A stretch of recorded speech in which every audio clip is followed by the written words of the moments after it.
Muito bem, iniciando aqui então, meus amigos, o nosso estudo de hoje. Revista Espírita, iniciando aqui uma nova edição do mês de setembro de 1861. Nós vamos para o nosso artigo O Estilo é o Homem, polêmica entre vários espíritos.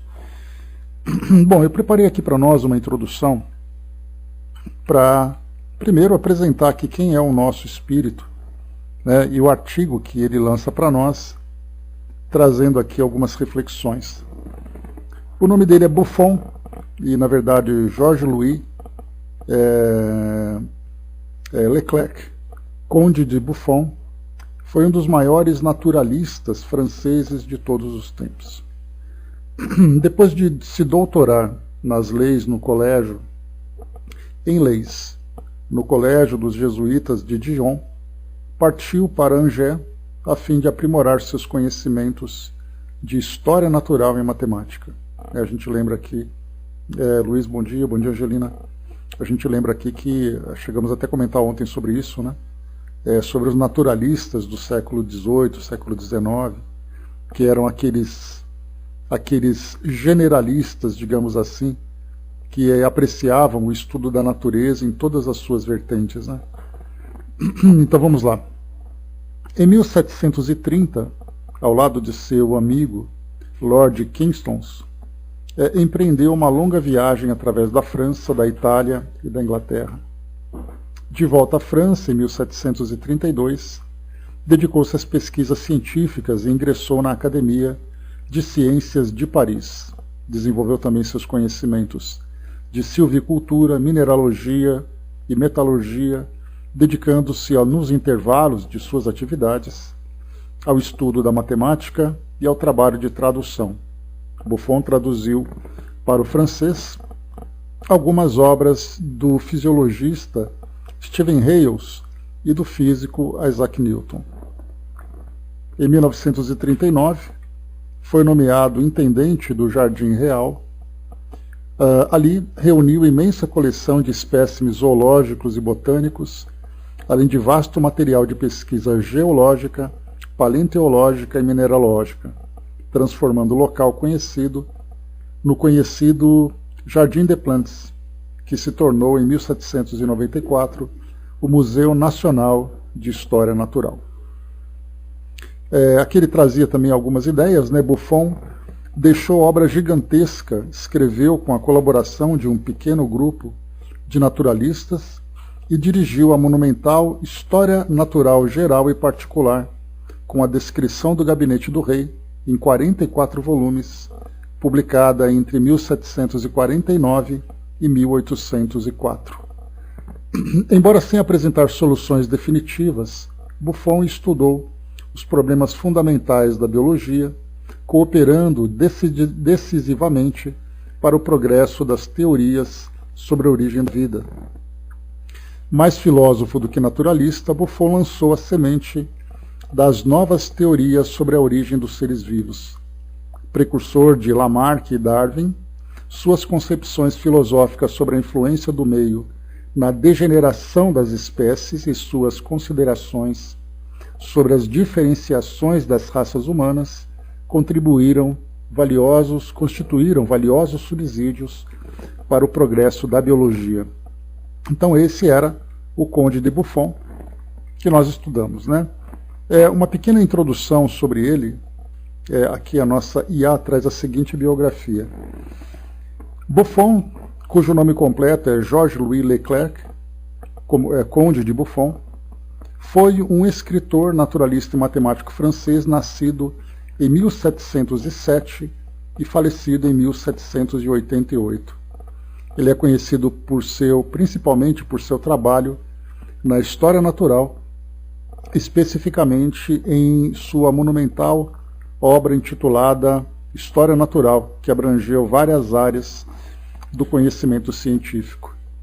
No entanto, o aforismo "o estilo é o homem" não é atribuído diretamente a Buffon, mas sim ao escritor francês Jean de La Bruyère, que viveu no século XVII. A frase original "o estilo é o homem mesmo", ou le style, aqui fala em francês, né? não vou me atrever a fazer isso. Essa frase expressa a ideia de que o estilo de escrita de uma pessoa reflete a sua personalidade, caráter e visão do mundo. Ela sugere que a maneira como alguém escreve revela traços intrínsecos de sua identidade e individualidade. Em outras palavras, o estilo de escrita de uma pessoa é a expressão de sua essência e natureza. Embora Buffon não seja o autor do aforismo em questão, aforismo é uma frase que traz uma ideia filosófica, né? Uma pequena ideia que traz ali um contexto maior. Bom dia, mami. Embora Buffon não seja o autor do aforismo em questão, é possível aplicar essa ideia ao seu trabalho como escritor. Buffon era conhecido por seu estilo de escrita elegante e fluente, que combinava precisão científica com uma prosa envolvente. Sua habilidade de comunicar conceitos complexos de forma acessível e cativante contribuiu para o sucesso de suas obras. No contexto específico de Buffon, podemos dizer que o seu estilo de escrita refletia sua abordagem científica, sua curiosidade natural, sua curiosidade intelectual e seu compromisso em compartilhar conhecimentos com o público em geral. Acreditava que história natural deveria ser acessível a todos, não apenas aos estudiosos, e procurou transmitir informações científicas de forma clara e envolvente. Embora Buffon seja mais conhecido por suas contribuições na história natural, incluindo seus estudos sobre a diversidade das espécies e sua teoria sobre a transformação dos organismos ao longo do tempo, seu estilo de escrita também é lembrado como uma parte importante do seu legado intelectual. A gente vai ver que é importante essa introdução, porque é a partir dela que nós teremos então todos os desdobramentos do debate que vai ter aqui. Enquanto isso, nosso amigo Renan chegou para nós aqui dando bom dia, obrigado pela participação. Estudar o Espiritismo é galgar caminhos elevados e transpor ideias dentro de sua formação moral, trazer convicções infinitas dentro de seu padrão de vivências pretéritas e de sua vivência na matéria que só o seu tempo e o tempo do espírito irá formar a sua melhor maneira de atingir a sua formação evolutiva e assim seguir caminhos impenetráveis dentro de um arcabouço biológico onde seu corpo irá mostrar que a sua vida de hoje é o impulso da transferência de sabedoria nesse processo encarnatório em que todos iremos passar. Então, já começando aqui com boa filosofia para aquecer o nosso dia. Obrigado, querido Renan, trazendo para nós isso, como o Espiritismo ele abre a nossa mente para diversas ideias, mudando a nossa visão de mundo, mudando a nossa perspectiva, o que faz com que nós sejamos mais convictos na transformação aqui dos nossos valores e na vivência deles principalmente, trazendo do passado, fazendo essa grande transformação no nosso presente e já projetando um futuro diferente. Muito bacana, obrigado mesmo. Então, aqui agora com Buffon. Então, esse trecho que é importante a gente ver aqui, sobre o... De verdade, Brás? Sobre aqui o estilo, é o homem, que Buffon proferiu. Temos um trabalho aqui feito, na Universidade de São Paulo, professora Isabel Coelho, que lá do Departamento de Filosofia da USP, ela traz aqui uma pequena biografia e comenta, que Buffon, então, por ser, esse estudioso da história natural, ele então foi convidado para participar da Academia Francesa de Ciências. E aí, então, na introdução, o que era muito comum naquela época, o novo convidado fazia, então, um discurso, para poder se apresentar, para trazer ali um pouco das suas ideias, E geralmente o convidado, o novo participante, sempre fazia um discurso elogiando o antecessor, aquele que ocupava o lugar, como acontece na própria Academia Brasileira de Letras, por exemplo. Só que o antecessor de Buffon era alguém muito controverso e que tinha ali muitos desafetos, né? Então ele, em vez dele falar sobre esse antecessor, ele então fez um discurso falando exatamente sobre o estilo. E foi isso que gerou todo esse debate, toda essa conversa. Então aqui um trechinho só que vai contextualizar essa ideia. Ele dizia o seguinte, né? Então ele disse assim: o que determinará o sucesso ou insucesso futuros de uma obra serão, ao final, a qualidade, a beleza, a adequação e, sem dúvida, o gênio que constitui seu estilo. E aí Buffon diz o seguinte no seu discurso. Imaginemos aqui agora Buffon falando isso, né? As obras bem escritas são as únicas que passarão à posteridade. A grande quantidade de conhecimentos, a singularidade dos fatos e mesmo a novidade das descobertas não são garantias seguras de imortalidade. Se as obras que as contêm discorrem somente sobre pequenos objetos, se são escritas sem gosto, sem nobreza e sem gênio, devem de certo perecer, pois os conhecimentos, os fatos e as descobertas são facilmente transmitidos, transportados e de fato ganham muito quando são trabalhados por mãos hábeis. Essas coisas estão fora do homem. O estilo é o próprio homem. O estilo não se pode, portanto, nem transmitir, nem transportar, nem alterar. Se ele é elevado, nobre, sublime, o autor será igualmente admirado em todos os tempos, pois apenas a verdade é durável e eterna. Então Buffon trouxe para nós essa ideia, dizendo que não basta apenas você escrever conhecimentos, você publicar conhecimentos. É muito importante você, diga entre aspas, adornar esse conhecimento para que ele flua e desperte o interesse das pessoas que estão lendo. Nós podemos perceber isso com facilidade. Tem livros que nós lemos que incomodam a forma como ele foi escrito, ou muitas vezes não envolvem pela forma como ele foi escrito, como eles foram escritos. Agora tem outros que nós lemos e queremos ler cada vez mais, exatamente porque não é o conhecimento em si, mas é a forma como o autor escreveu aquele trabalho. A gente pode aqui até traçar um elogio a Marcel Sotomayor, que escreveu a biografia do Chico, escreveu aí 2 livros sobre o Chico, 2, 3 livros sobre ele, uma leitura extremamente prazerosa, que você vai lendo, se envolvendo, acompanhando o raciocínio dele, enquanto outros você lê e simplesmente não tem interesse nenhum a não ser o próprio conhecimento que tem ali. Então Buffon fala sobre isso.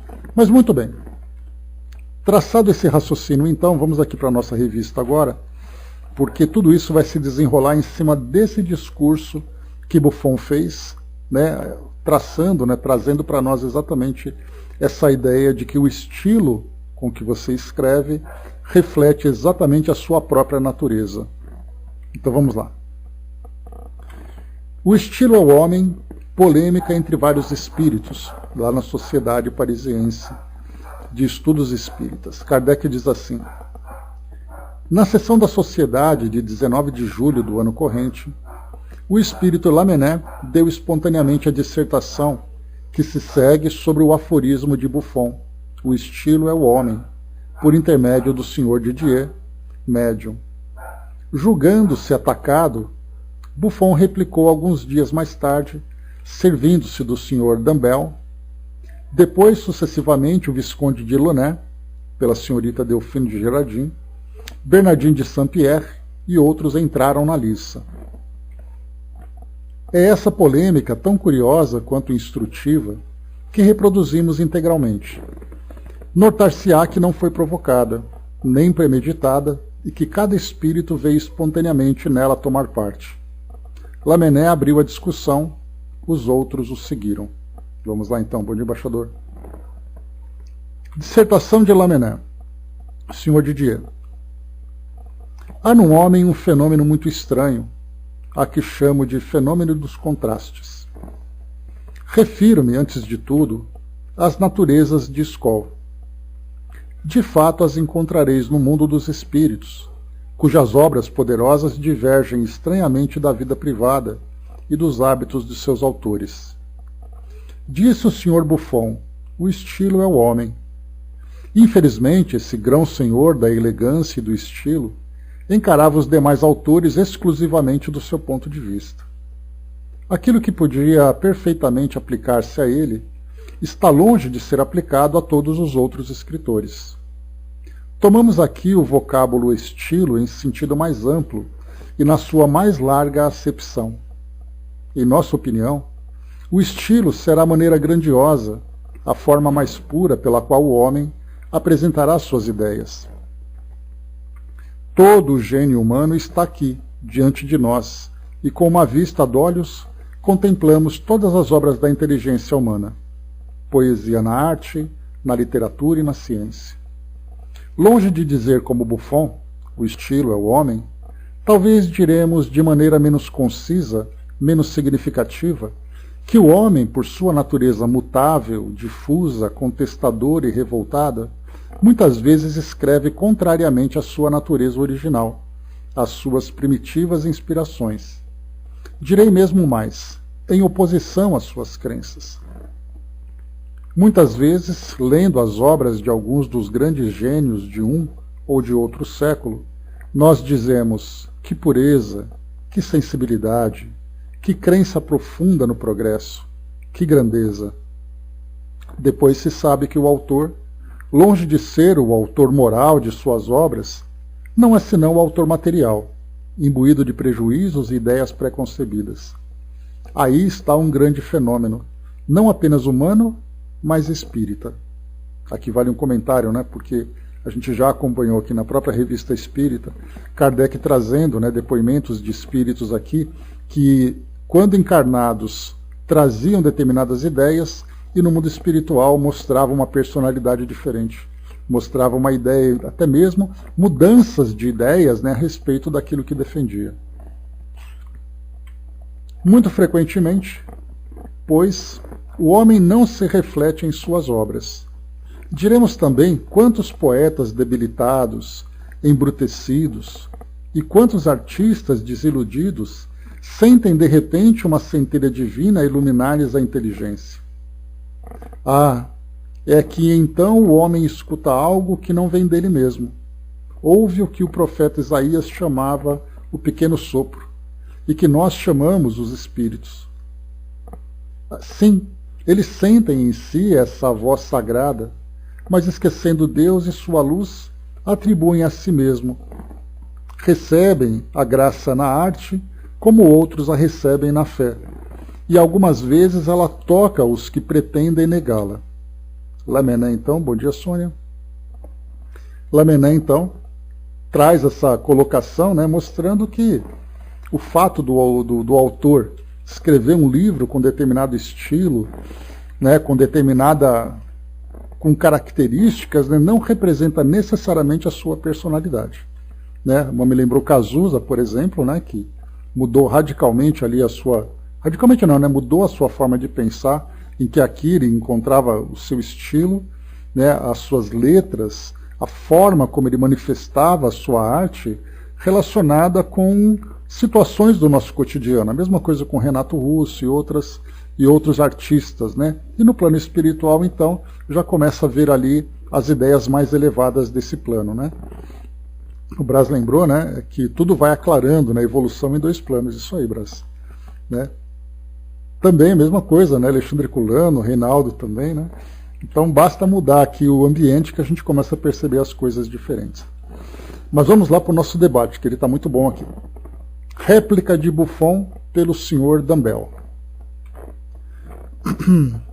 Disseram que fui um homem gentil das letras e que meu estilo, muito apuradinho, cheirava a pó de arroz e a tabaco da Espanha.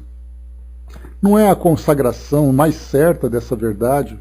O estilo é o homem?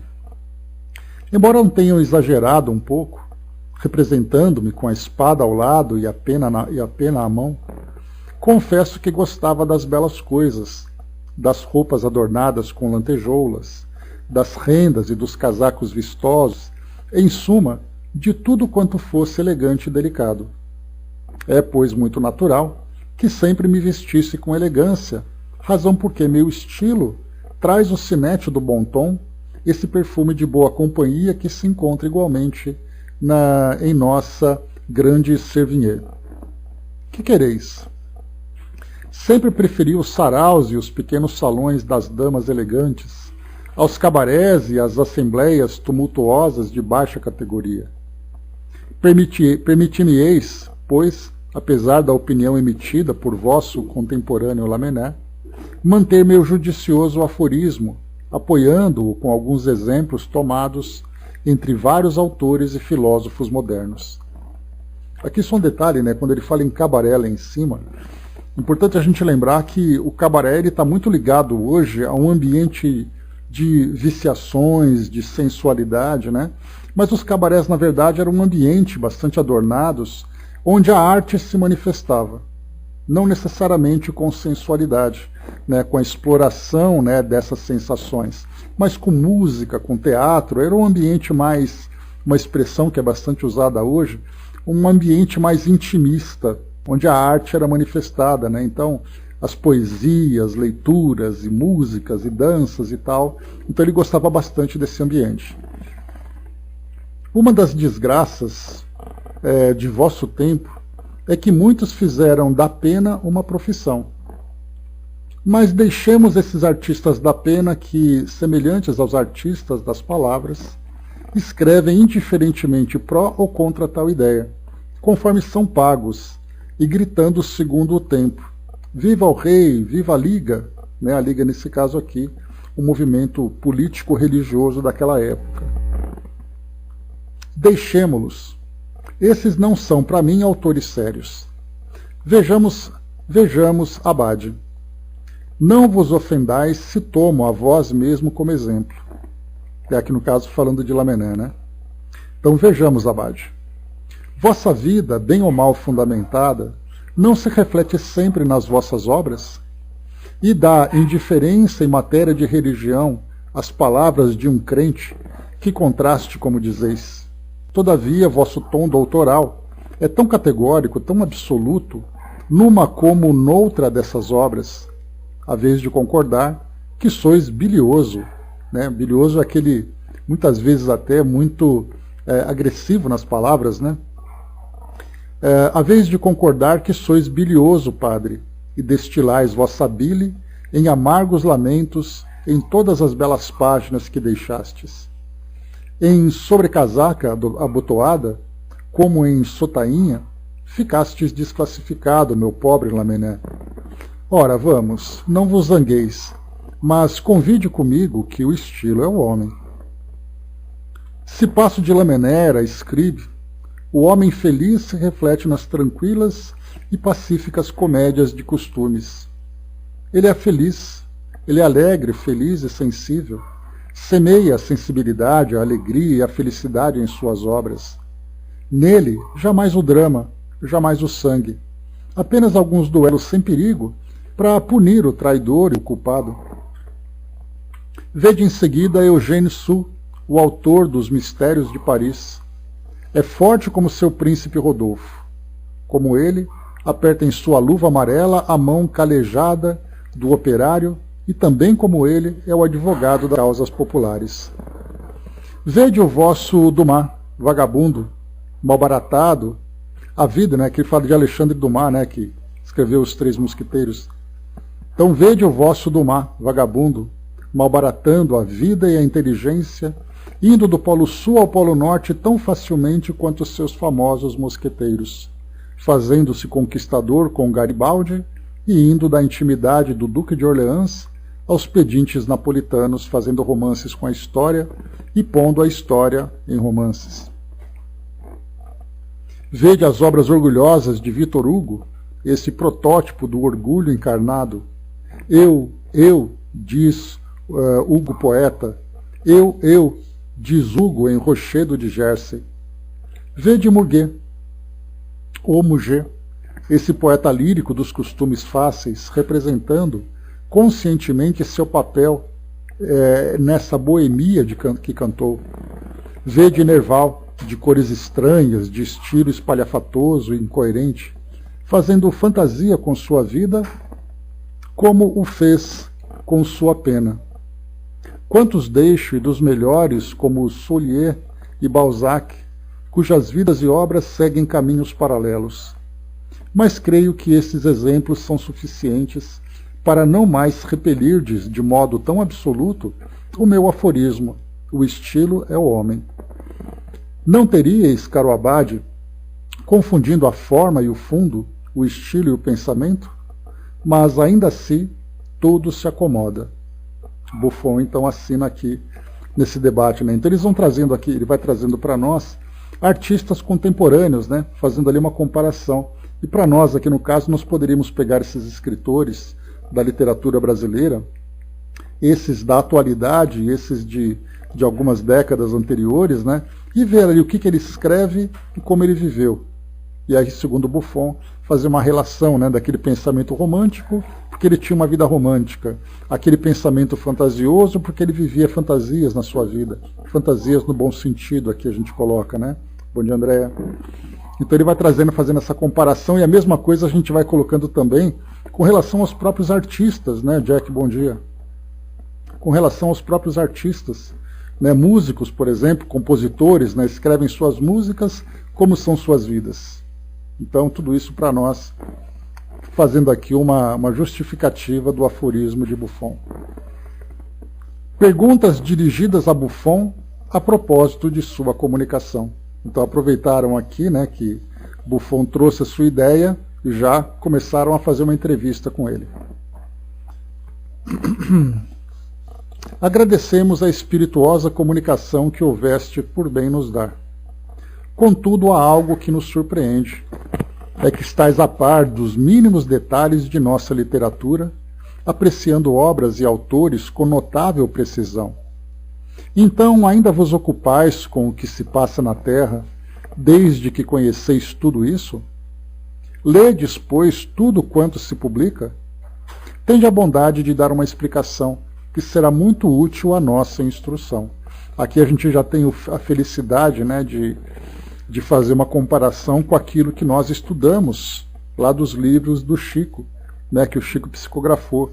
E nós vimos, por exemplo, né, Humberto de Campos e os outros poetas, também outros escritores, que através, né, do Chico trouxeram ali ideias, e essas ideias falavam exatamente de questões bastante atuais do nosso mundo físico. Então falava sobre textos que eram publicados, situações sociais, situações políticas, né? Então isso mostra para nós a atenção que os espíritos têm com o mundo material, sem necessariamente estarem presos ao mundo material. Mas aquilo que a gente colocou, né, Chris Guy, bom dia. Aquilo que a gente tinha colocado, né, mentes pequenas falam sobre pessoas, mentes médias falam sobre eventos, somente as mentes grandes falam sobre ideias. Então os espíritos no plano espiritual falam, na verdade, sobre ideias relacionadas à nossa vida cotidiana. Então essa pergunta que Kardec fez a ele, falando, né, já que você comentou sobre coisas tão atuais, quer dizer que você lê tudo, continua ainda presente aqui no nosso mundo, né, em termos de atenção? A resposta que ele dá para nós: não precisamos de muito tempo para ler e apreciar. Num único golpe de vista, apanhamos o conjunto das obras que nos atraem a atenção. E aqui também já é um detalhe importante, porque ele vai falar para nós sobre sensações e percepções dos espíritos. Enquanto nós aqui lemos, linha por linha, página por página, no plano espiritual, as ideias rapidamente trazem esse conteúdo. Então é uma técnica que os espíritos têm, uma habilidade, né, por estarem desprendidos da matéria, ou pelo menos aqueles que estão com a consciência desprendida da matéria, tendo essa possibilidade de... Não, Brás, mesmo captar a ideia da obra, não perceber os fluidos impregnados nela, né? Então é uma visão diferente que a gente tem. Inclusive, chegamos a comentar aqui certa vez a respeito da comunicação dos espíritos nos planos mais elevados. Enquanto nós precisamos ainda articular a palavra, nós aqui encarnados falando com a boca, né? E no plano espiritual eles falam com o pensamento, embora ali, né, dê a impressão de articular as palavras e tudo mais. mas palavra por palavra nós precisamos organizar e sequenciar cada uma das palavras para trazer uma ideia. No plano espiritual, o pensamento capta o conjunto das ideias. Por isso, então, a comunicação, quanto mais elevados os espíritos são, mais fácil é a comunicação, porque o pensamento atua numa velocidade que nós não conseguimos compreender. Né? Então, isso que é bem interessante. Pode ser também nesse caso, mas aí para nós é mais encarnados. Né? Mas vamos lá, vamos aqui acompanhar a resposta de Buffon. Não precisamos de muito tempo para ler e apreciar num único golpe de vista Num único golpe de vista, apanhamos o conjunto das obras que nos atraem a atenção. Todos nós nos ocupamos com muito interesse do vosso caro grupinho. Daqueles a quem chamais homens eminentes, não acreditaríeis quantos acompanham com benevolência os progressos do Espiritismo. Assim podeis pensar quanto me senti feliz por ver meu nome pronunciado por Lamennais, um dos vossos fiéis espíritos, e com a agilidade aproveitei a ocasião para me comunicar convosco. Com efeito, quando fui posto em causa em vossa última sessão, recebi, por assim dizer, o contragolpe do vosso pensamento e, não querendo que a verdade que eu havia proclamado em meus escritos fosse derrubada sem ser defendida, roguei a Erasto que me emprestasse seu médium para responder às asserções de Lamennais. Por outro lado, deveis compreender que cada um de nós permanece fiel às suas preferências terrenas, razão porque outros escritores porque nós outros escritores estamos atentos ao progresso realizado pelos autores vivos, ou que eles pensam realizar na literatura. Então aqui mais uma vez a questão das ideias, né? Os espíritos se preocupam com a literatura como uma ideia geral, e não o que um ou outro escreve em termos de polêmica, né? Mas no conjunto da obra. Assim como os Geoffroy, os Larocque, os Laromiguet se preocupam com a filosofia, os Lavoisier, os Berzelius, os Thénard com a química, cada um cultiva a sua mania e se recorda com amor de seus trabalhos, acompanhando com olhar inquieto o que fazem seus sucessores. Olha que bacana a gente ver isso, né? De que forma que os espíritos vinculados a determinadas áreas de pensamento, que estando no plano espiritual, e eles continuam interessados para saber de que forma que aquilo que eles lançaram em termos de ideias aqui no nosso mundo, quais são os desdobramentos que essas ideias estão tendo. Então, poetas, músicos, filósofos, juristas, cientistas, pesquisadores de um modo geral, eles continuam atentos à evolução do mundo. É esse intercâmbio contínuo de conhecimento de ideias, né? Então isso é muito bacana ele perceber aqui para nós, ele trazer aqui para nós. Kardec pergunta: em poucas palavras apreciastes vários escritores contemporâneos, mortos ou vivos. Seríamos muito reconhecidos se nos desseis sobre alguns deles uma apreciação um pouco mais desenvolvida e mais metódica. Seria muito útil para nós. Para começar, pediríamos que falasses de Bernardin de Saint-Pierre, principalmente de seu Paulo e Virgínia, cuja literatura havíeis condenado e que, no entanto, se tornou uma das obras mais populares. Responde Buffon: não posso aqui empreender o desenvolvimento crítico das obras de Bernardin de Saint-Pierre. Quanto à apreciação que fiz naquela época, posso confessá-lo hoje. Eu era, como o Sr. José, um tanto perfeccionista. Numa palavra, fiel ao espírito de camaradagem literária, desancava o quanto podia um importuno e importante concorrente. Mais tarde vos darei a minha verdadeira apreciação sobre esse eminente escritor, como um espírito realmente crítico, como Merlet ou Geoffroy não se encarregue de o fazer. Então aqui ele vai falando que, na verdade, os comentários, as críticas que ele fez a essa obra, né, de Bernardin de Saint-Pierre, era na verdade ali motivado muito mais pelo orgulho, pela vaidade, pelo espírito de concorrência que havia entre esses escritores, né? Mas que depois ele traria uma visão muito mais concreta agora do mundo espiritual, né? Tendo essa visão muito mais ampla. Defesa de Lamennais pelo Visconde de Launay. Então, como Lamennais tinha feito aquele comentário crítico no bom sentido, né, de que o estilo não é necessariamente o homem, como afirmou Buffon, então aqui agora vem o Visconde de Launay para defender a ideia de Lamennais, que realmente ele concorda também, que não necessariamente o estilo seja o próprio homem, né, já que o homem pode escrever com determinado estilo, mas ele viver uma realidade diferente daquilo que ele prega, entre aspas, em termos de estilo, né? Kardec traz uma pequena nota. Na conversa havida na sociedade sobre as comunicações precedentes, foi pronunciado o nome da senhora de Girardin, a propósito do assunto em discussão, embora não tenha sido mencionada pelos espíritos interlocutores. É o que explica o começo da nova intervenção. Diz aqui então o Visconde de Launay. Nas últimas sessões, senhores espíritas, vós me pusestes ligeiramente em causa e creio que me destes o direito, como se diz no tribunal, de intervir nos debates. Não foi sem prazer que ouvi a profunda dissertação de Lamennais e a resposta tanto incisiva do Sr. Buffon. Mas falta uma conclusão a essa troca de argumentos. Assim, intervenho e me arvoro de injusto de campo, estribado na minha autoridade particular. Aliás, pedieis em um crítico.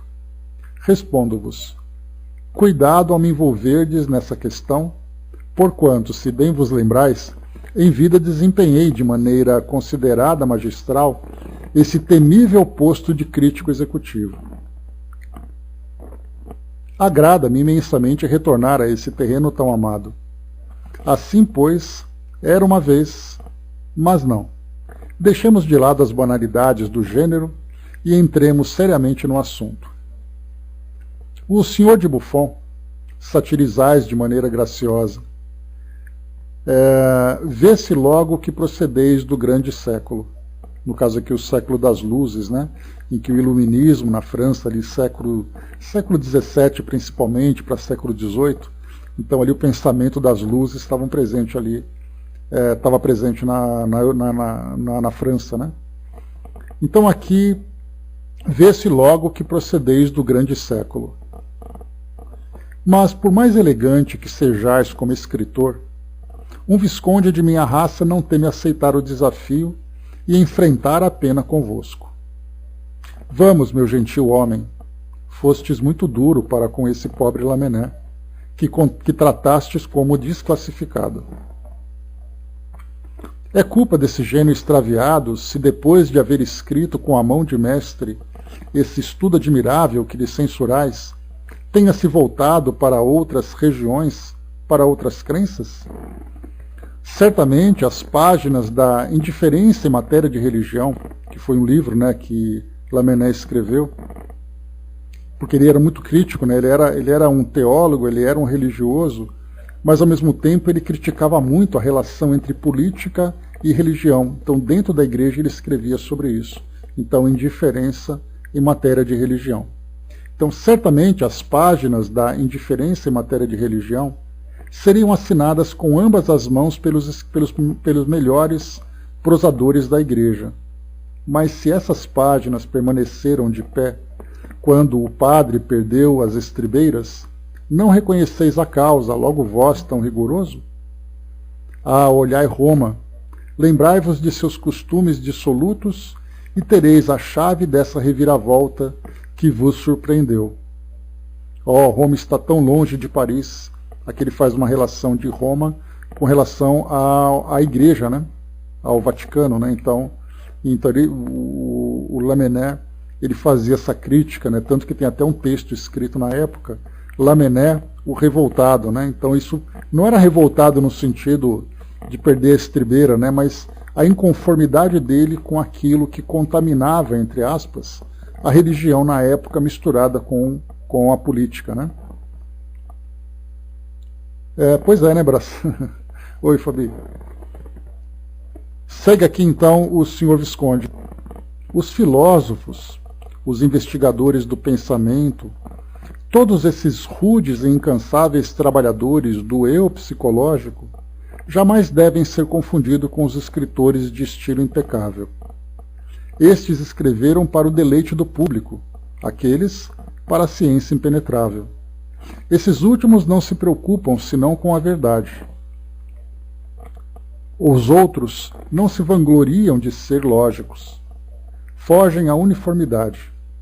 Em suma, o que buscam é o que vós mesmos buscáveis, meu belo senhor, isto é, a divulgação, a popularidade e o sucesso, que se resumem em belos escudos. Aliás, salvo isso, vossa pequena espirituosa, vossa resposta espirituosa é por demais verdadeira para que eu não a aplaudisse com todo o prazer. Apenas aquilo pelo qual tornais o indivíduo responsável, eu transfiro a responsabilidade ao meio social. Enfim, eu tinha que defender o meu contemporâneo, que, como bem o sabeis, não participou de saraus, não frequentou cabarés, não transitou pelos pequenos salões das damas elegantes, nem muito menos tomou parte nas assembleias tumultuosas de baixa categoria. Isso aqui porque o próprio Buffon dizia que gostava de tudo isso, né? Enquanto que Lamennais, sendo um teólogo, não frequentava esses ambientes. Alcandorado em sua mansarda, sua única distração era esmigalhar o pão e oferecer os pedacinhos aos pardais barulhentos que o vinham visitar em sua cela na rua Rivoli. Mas sua suprema alegria era sentar-se defronte da mesa pouco firme e fazer a pena vaguear sobre as folhas virgens de seu caderno de papel. Certamente teve razão para se lamentar esse grande espírito doente, que para evitar a sujidade de um século material, havia esposado a Igreja Católica, e que depois de tê-lo feito, encontrou a sujeira sentada nos degraus do altar. Então aqui mostra claramente isso, né? Ele se envolveu com a Igreja e viu aqui, nessa forma poética, né? Encontrou a sujeira sentada nos degraus do altar, fazendo uma crítica, né? Fazendo um comentário à crítica que Lamennais fazia à Igreja dentro dessa mistura, né? com governos, políticas e tudo mais. É culpa sua se, lançado o jovem entre as mãos do clericato, não pôde sondar a profundeza do abismo onde o precipitavam? Sim, ele tem razão de manifestar os seus amargos lamentos, como dizeis. Não é a imagem viva de uma educação mal dirigida e de uma vocação imposta? Aqui ele já vai traçando detalhes do perfil de Lamennais, né? Quando ele coloca, como ele começou cedo na igreja, ele não teve maturidade, a visão de ver exatamente o que aquela instituição trazia nas suas imperfeições. E mais do que isso ainda, né? Essa educação mal dirigida de uma vocação imposta, né? Porque naquela época era assim. Na Idade Média, assim como na Idade Moderna, era muito comum que as famílias tivessem ou alguém que ia para o exército, ser um oficial, ou alguém que ia para a igreja, seja homem, seja mulher nesse caso, né? Então, mesmo que não tivesse vocação, muitas famílias empurravam seus filhos para servirem a igreja, por exemplo, ou servirem os exércitos, e acabavam ali apresentando uma grande frustração, uma desilusão, e até mesmo, muitas vezes, chegavam até a se suicidar, pelo fato de não suportarem aquele tipo de vida. Outros, por sua vez, tinham sorte de encontrarem ali realmente uma vocação.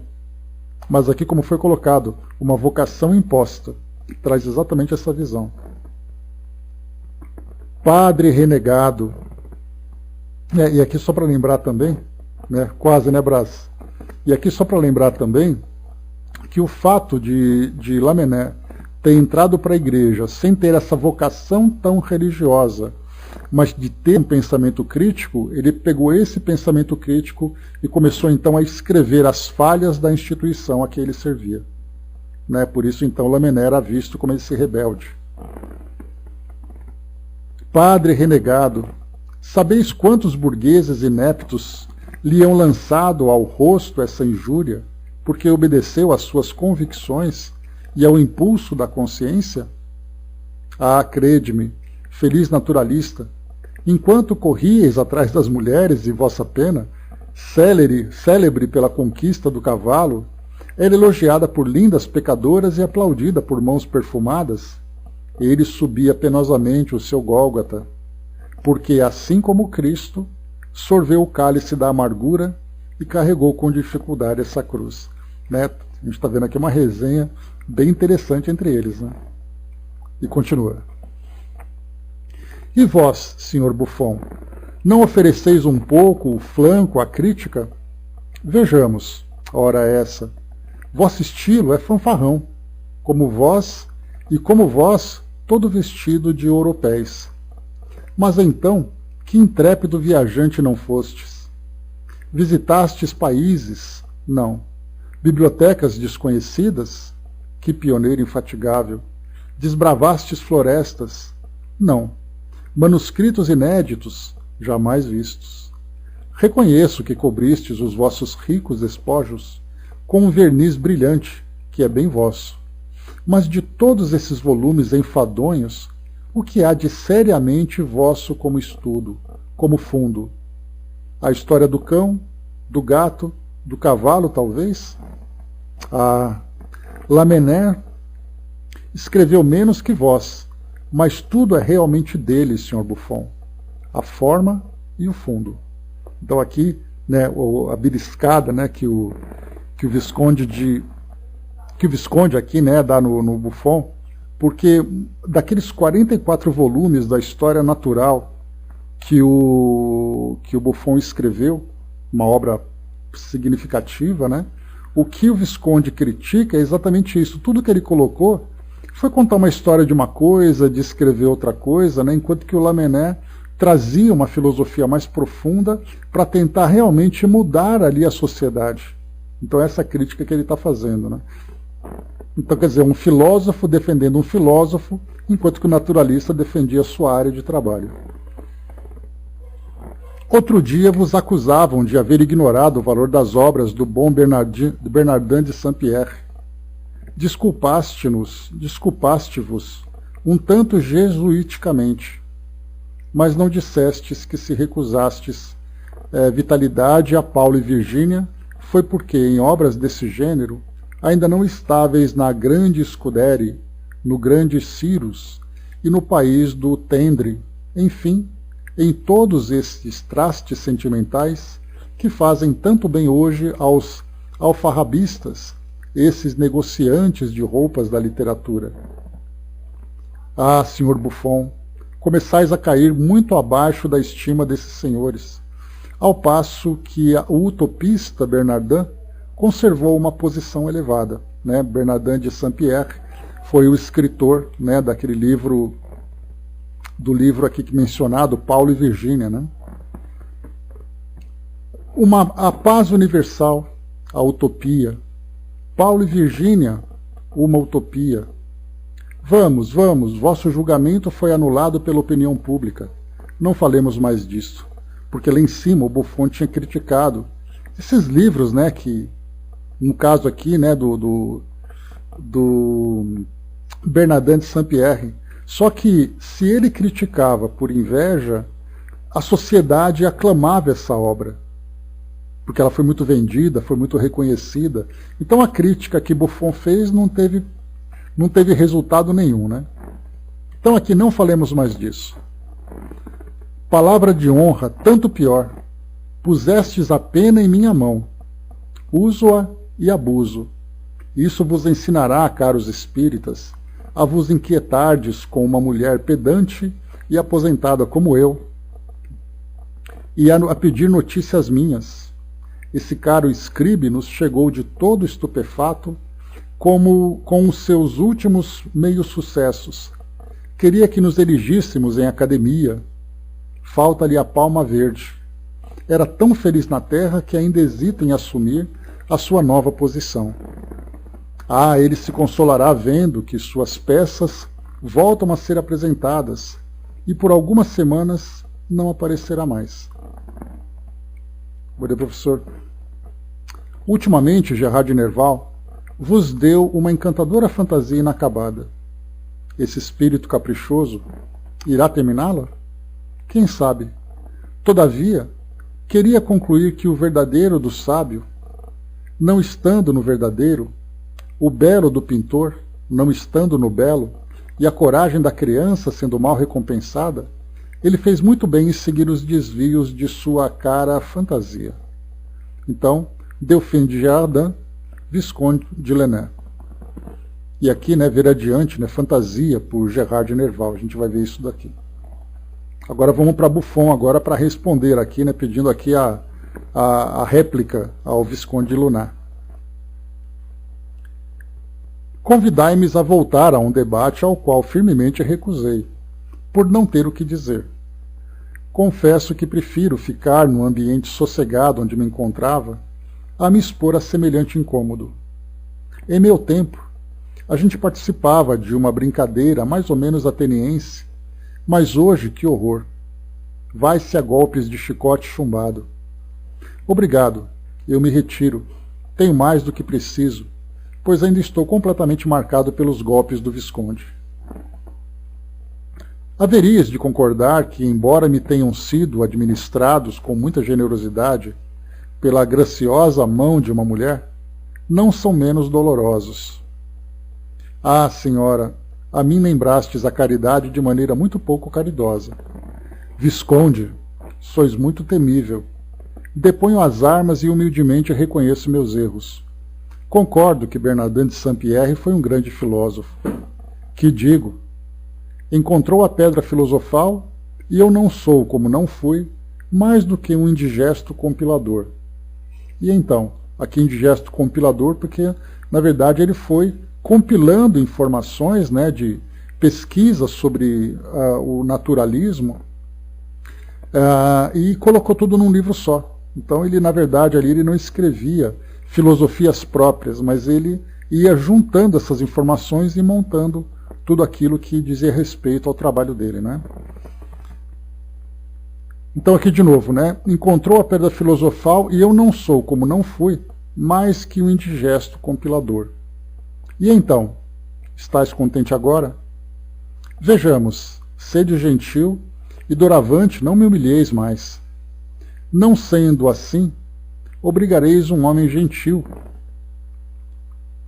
amigo do vosso grupo parisiense, a abandonar a praça, o que não faria sem grande pesar, porque ele tende a aproveitar também os ensinamentos espíritas e conhecer o que aqui se passa. Hoje ouvi o relato de fenômenos tão estranhos que em meu tempo teriam sido queimados vivos como feiticeiros os atores e até os narradores desses acontecimentos. Aqui, entre nós, serão mesmo fenômenos espíritas? A imaginação de um lado e o interesse do outro não valerão alguma coisa? Eu não juraria. Que pensa o espirituoso Visconde?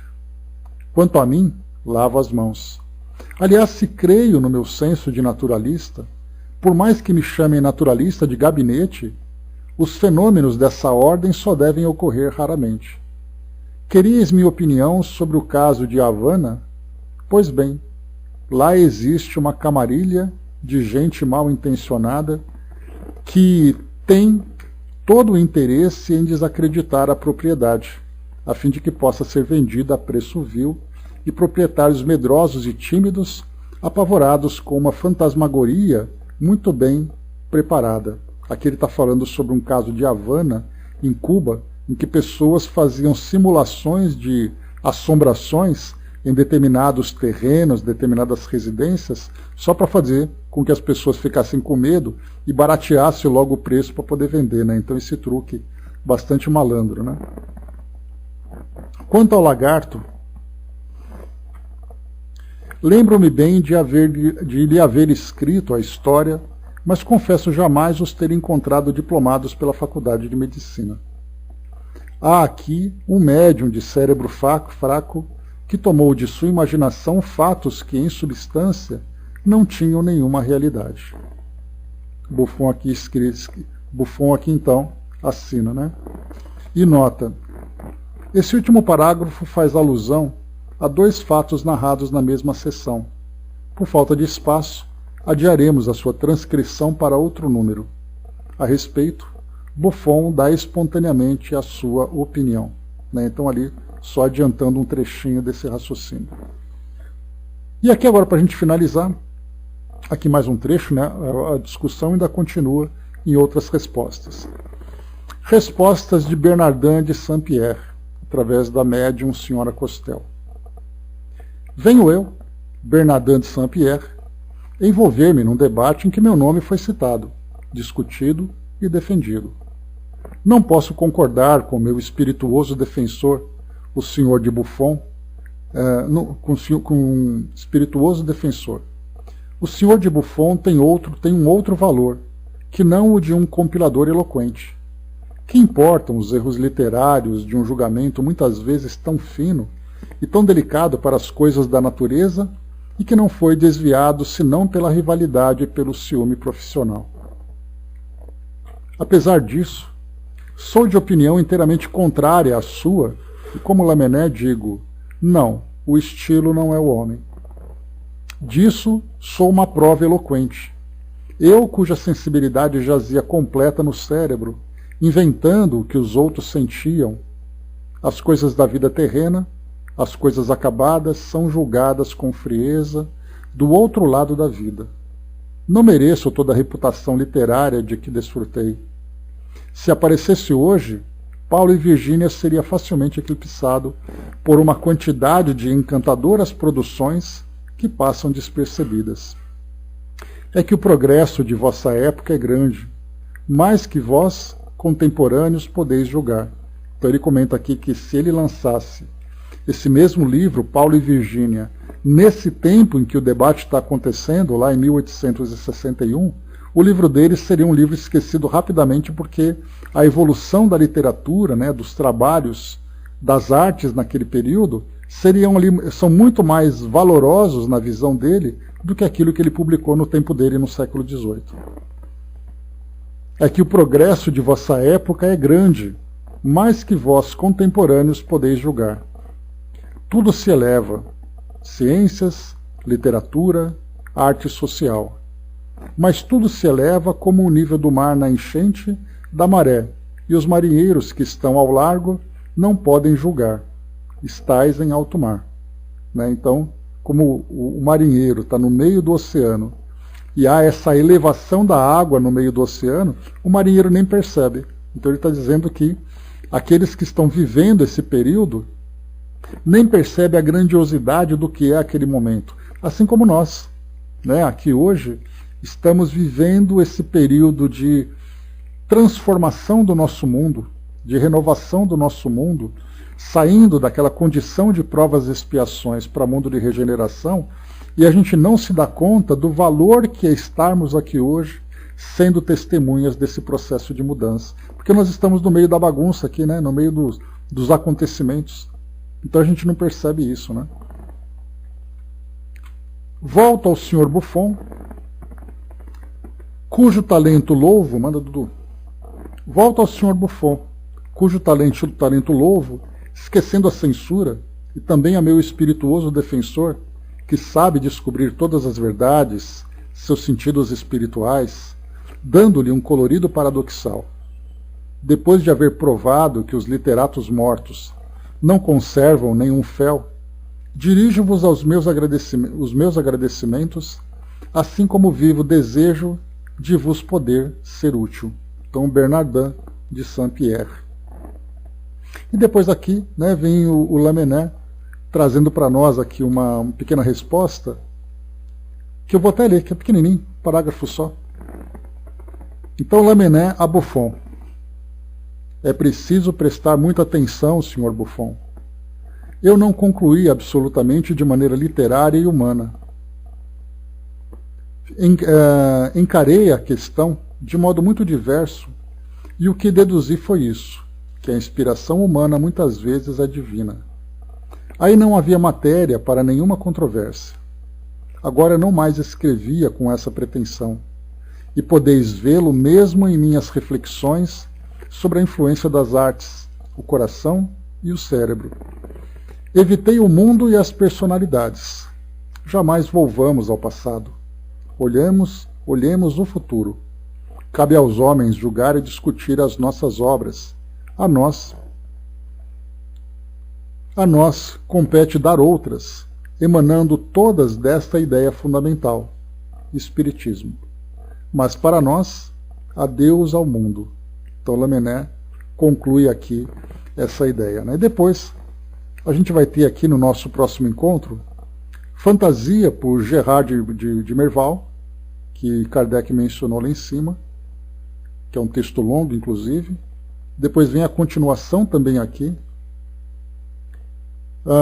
E depois a conclusão de Erasto, ele que traz aqui então a finalização desse valioso debate. A gente vai depois então dar continuidade. E aqui para finalizar, um irmão que trouxe para nós aqui uma mensagem, obrigado pela sua participação, que vem aqui através de versos, né? Diz assim: a trava que trava, o corpo preso que estou, a dor que me moía, o grito escondido, a ferida aberta, o mal que eu fiz, o castigo chegou.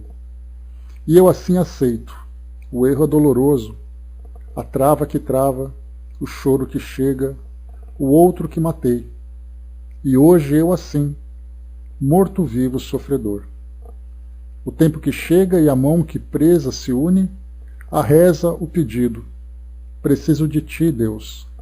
A trava que trava, eu estou aqui, o Senhor me vê, eu te vejo daqui. Vem a mim, salva-me por favor. A trava que trava, dói em mim. Então, através desses versos, né, vem aqui, né, sempre aquele momento de reflexão, né, em que cada um faz ali uma revista da própria história, das próprias ações, do próprio caminho, né, e nem sempre a gente consegue encontrar boas obras no nosso currículo, né? Então vem ali o momento de reconciliação, primeiro, com a nossa própria consciência, mas acima de tudo a reconciliação com Deus, né? E é o que esse irmão traz para nós aqui de experiência pessoal. Obrigado pela sua contribuição, né? E fazer essa revisão é sempre ali um momento de desafio, né, Hermes? Mas vamos lá, né? Tudo sempre é possível recomeçar, né? Eu acho que essa é a mensagem máxima que todos nós aprendemos com os ensinamentos de Jesus, né? Então, meus amigos, é isso. Finalizamos aqui o nosso estudo de hoje. Temos aqui então mais algumas mensagens, né, a respeito desse debate. Então, no próximo encontro, na semana que vem, a gente vai fazer aqui a leitura, mais uma vez, aqui dessa mensagem Fantasia, por Gerard de Nerval, e a gente depois vai aqui contextualizar o que nós vimos de debate até agora, né, entre um teólogo, né, um sacerdote, entre um naturalista, entre um escritor. Então ali o bate-papo, né, acontecendo ali. Kardec achou tão interessante